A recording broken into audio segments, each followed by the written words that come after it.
السلام عليكم ورحمة الله وبركاته. هنتكلم النهاردة إن شاء الله عن دواء ممتاز للكحة وفيه 4 مميزات. أول ميزة إن هو قوي جدا لأن تركيبته فيها 3 مواد فعالة من أهم المواد الفعالة في أدوية الكحة. تاني حاجة هينفع للكحة الناشفة والكحة ببلغم. تالت حاجة أمان لمعظم الناس وكمان لمرضى السكر. آخر حاجة سعره مناسب لجميع الناس. طب الدواء اسمه إيه؟ الدواء اسمه فينتو كاف، ده شكل العلبة. سعرها 10 ونص. خلي بالكوا عشان في منها بسكر وفي منها خالي من السكر.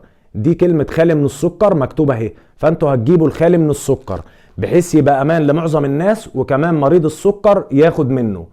فينتو كاف فيه مادة اسمها سلبيوتامول، ودي مادة موسع للشعب الهوائية بحيث لو صدرك مقفول ومش قادر تاخد نفسك، خصوصا وانت نايم بالليل بيبقى صدرك مقفول فالكحة بتزيد، فالدواء ده هيوسع صدرك والكحة تقل. تاني مادة اسمها بروم هيكسين، ودي مادة بتدوب البلغم اللي بيبقى قافش على صدرك ومش مخليك تقدر تاخد نفسك.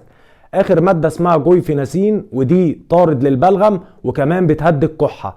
يبقى الدواء ده فادك ان هو هدى الكحة، مذيب للبلغم، طارد للبلغم، موسع للشعب الهوائية. 4 حاجات. خلي بالكوا عشان في ناس بيبقى عندها البلغم قافش فبتاخد دواء طارد للبلغم بس ما فيهوش مادة مذيب للبلغم، عشان كده الدواء ما بيجيبش نتيجة والكحة ما بتقلش. انما في الفينتو كاف في مادتين، مادة مذيب للبلغم ومادة طارد للبلغم. طب ايه جرعة الفينتو كاف؟ من 2 ل5 سنين هيتاخد نص معلقة 3 مرات بعد الاكل. من سن 6 سنين ل 12 سنة معلقة 3 مرات بعد الاكل. من 13 سنة فيما فوق هيتاخد معلقة ونص 3 مرات بعد الاكل. طب ايه موانع استعمال الفينتو كاف؟ اول حاجة اللي اقل من 2 سنين، تاني حاجة اللي عنده تعب في الغدة الدرقية، انما الحملة هتستشير الطبيب، ومريض السكر هيجيب الازازة اللي هي مكتوب عليها خالي من السكر. كده يا جماعة يبقى خلصنا فيديو النهاردة ان شاء الله.